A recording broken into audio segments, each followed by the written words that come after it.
If you win more than you're programmed for, your biology will sabotage it. Your bank account is not a financial metric. It is a biological comfort zone.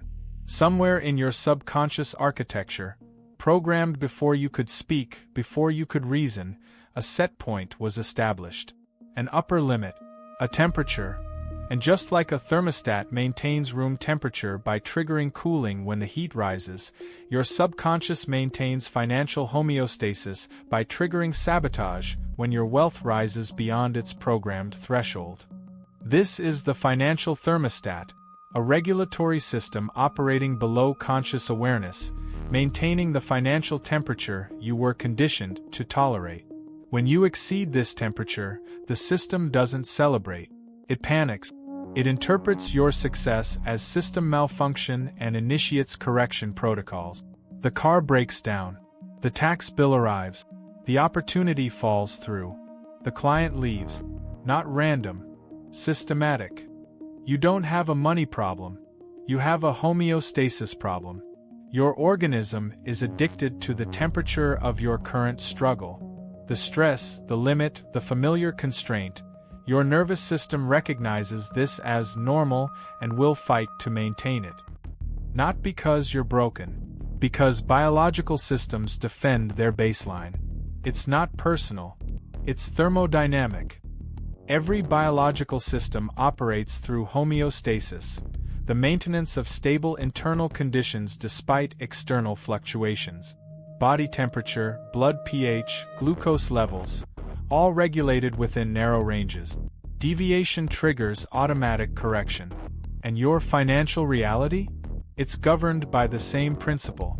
Your subconscious has established a financial range it considers safe, and it will sabotage any deviation, up or down, to restore that range. And here's the cold truth. The reason you can't sustain breakthrough is not lack of opportunity or skill. It's that your subconscious has classified breakthrough as breakdown of homeostasis. The moment you win big, your internal regulatory system initiates a correction sequence. You self-sabotage not because you're weak, but because you're running biological code that predates your ambition by millions of years. Consider the lottery error, the phenomenon where sudden wealth recipients systematically lose everything within years. The conventional analysis blames financial illiteracy, but the data shows something more fundamental: quantum rejection.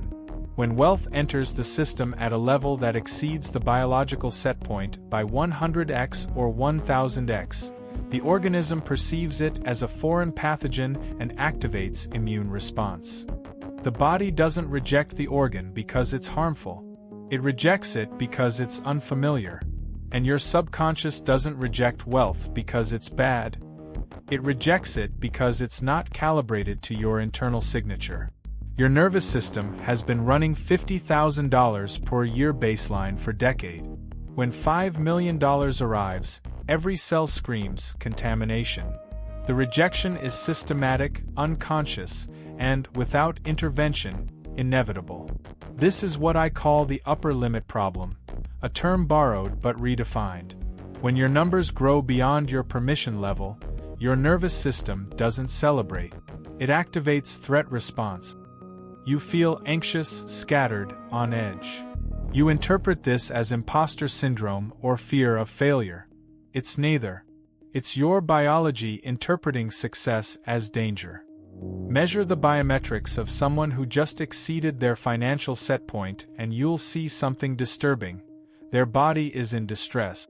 Not because external circumstances are threatening, but because internal homeostasis has been violated. The win created more biological stress than a loss would have. The system wants to return to familiar struggle. At least struggle is predictable, calibrated, safe.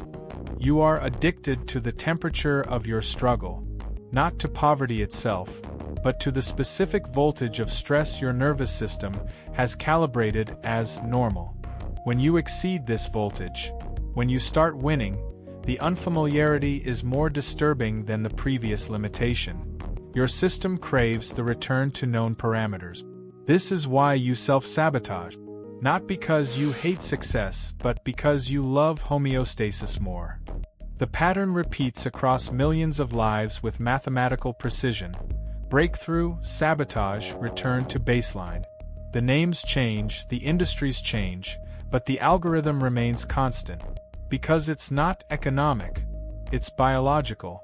Your financial reality is being regulated by mechanisms that predate currency, that evolved to keep you safe in ancestral environments, and that now imprison you in familiar poverty.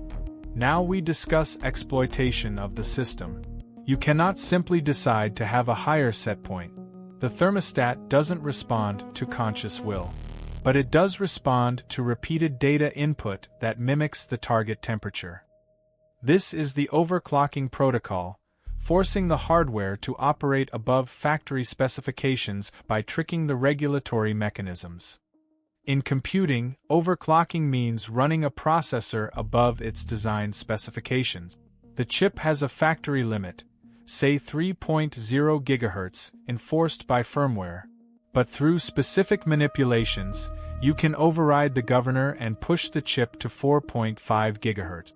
The hardware is capable, but the regulatory system prevents it for safety. Your financial thermostat operates on the same principle, artificial limitation masquerading as protection.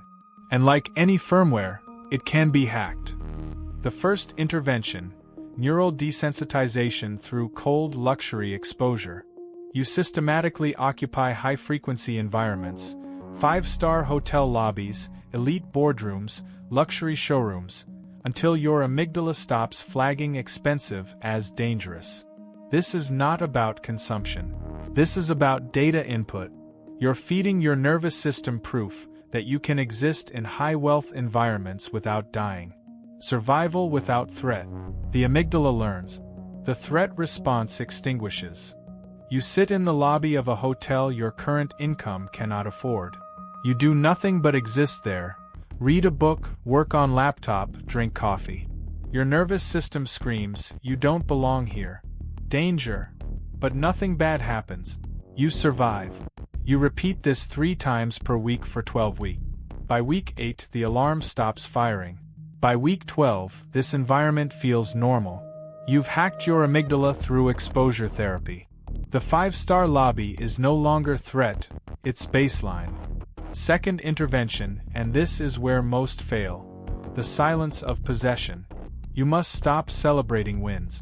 Celebration is a signal to your subconscious that the success is abnormal, noteworthy, remarkable, which means not your baseline. Every time you celebrate a financial breakthrough, you're programming your biology to interpret that result as special occasion rather than new normal. When the $20,000 arrives and you throw a party, you're telling your thermostat, "This is so unusual it requires celebration. Please remember this is not our normal and correct back to baseline." But when the $20,000 arrives and you simply acknowledge it, "Yes, this is on schedule," you're telling your thermostat, "This is our new normal." Update baseline. The second approach integrates wealth. The first approach rejects it. To stay wealthy, success must feel like oxygen, expected and unremarkable. You don't celebrate the arrival of your next breath, because breath is baseline. The day money feels that mundane, that inevitable, that boring, that's the day your thermostat has been successfully reset. Until then, every celebration is a signal to your biology that you're still in scarcity consciousness, still surprised by abundance, still running code that sees wealth as anomaly. The hack requires patience. You cannot jump from $60,000 to $300,000 overnight without triggering catastrophic correction. The gap is too large. Instead, you incrementally adjust. $60K to $75,000, hold for 90 days until comfortable, then $75,000 to $95,000, hold for 90 days, then $95,000 to $120,000. Each plateau allows the thermostat to recalibrate before the next increase. This is overclocking through staged progression. The system accepts gradual changes it would reject if attempted simultaneously. Recalibration requires systemic discipline. Your thermostat takes its data from multiple inputs, and every input must be controlled. Thought patterns, speech patterns, environmental input, behavioral loops. One contaminated input stream destroys the entire recalibration. This is why most people fail. They change one variable while leaving 10 others running scarcity code. Your thermostat doesn't listen to your affirmations if your behavior contradicts them. It averages all input. If you're affirming abundance while living in scarcity environments, consuming scarcity media, speaking scarcity language, and surrounding yourself with scarcity-minded people, the affirmations are 5% of input. The other 95% is programming poverty. The thermostat sets to the average, poverty. First, systemic intervention. Surgical removal of scarcity vocabulary. Your words are code your hardware runs on. Every time you say, "I can't afford it," you're declaring poverty as identity. The thermostat hears, "Poverty is my baseline. Maintain." Instead, it's not aligned with the current allocation. Same meaning functionally, but the second phrasing implies abundance distributed elsewhere, not scarcity everywhere. Your thermostat reads this as temporary reallocation, not permanent limitation. The code change is subtle. The impact is systemic. Second intervention, environmental audit. Your physical space is a constant input stream. If you're surrounded by scarcity markers, clutter, broken items, making do aesthetics, your nervous system is being programmed for poverty 16 hours per day. You cannot recalibrate a thermostat while sitting in a room that screams, "Not enough." The environment must match the target baseline. This doesn't require wealth. It requires intentionality. Clean. Organized. Quality over quantity. Your space should whisper chosen, not scream settled. Third intervention, peer frequency quarantine. You cannot reprogram your thermostat while entangled with people operating at your old baseline. Their frequency will drag you back. Every conversation about how expensive everything is resets your code. Every complaint about money reinforces scarcity. You must temporarily quarantine from poverty consciousness, not because these people are bad, but because their broadcast is incompatible with your recalibration. Measure the success rate of thermostat recalibration while maintaining scarcity frequency relationships, under 3%. The entanglements provide constant counterprogramming. Your nervous system cannot hold the new baseline while receiving daily transmissions from the old one. This is not optional. During the recalibration window, typically 6 to 12 months, you must reduce contact with poverty frequency broadcast. Temporary quarantine. Necessary isolation. Survival protocol. The complete recalibration timeline. 12 months of disciplined input control. No shortcuts. No hacks around the hack. The thermostat is biological hardware governed by thermodynamic principles. It changes at the speed of neural pathway reformation, which is measured in months, not days. You're overwriting millions of years of survival programming with new abundance code. The organism resists.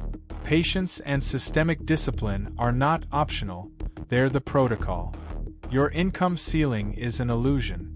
It's not market-determined. It's not skill-based. It's not opportunity-dependent. It is a biological fiction maintained by regulatory mechanisms designed to keep you safe in an environment that no longer exists. The ceiling you experience, the level beyond which you cannot seem to rise despite your efforts, is a hologram projected by your financial thermostat. It feels solid because your biology treats it as solid. Your nervous system creates the same resistance to crossing it that it would create to walking through a physical wall. But it's not real. It's regulatory. It's code. And code can be rewritten. You are shivering in a cold room you have the power to heat. The thermostat is on your wall, not someone else's. The setting is in your firmware, not in the market's assessment of you. You have been living at a temperature below your capacity, Not because you can't generate more heat, but because your regulatory system has been defending a low set point. Burn the old thermostat. Not figuratively, systematically. Delete the scarcity code. Quarantine the poverty frequency input. Install new environmental programming. Desensitize the amygdala to wealth. Reprogram the baseline through disciplined exposure. Become the heat. Your fear of high-voltage reality is the only governor preventing your access to it. The circuit can handle the load. Your hardware is more capable than your firmware allows. Override the safety mechanism. Push through the biological resistance. Occupy the temperature your potential demands. Subscribe to the Voss method. We're upgrading hardware. Leave the shivering masses behind.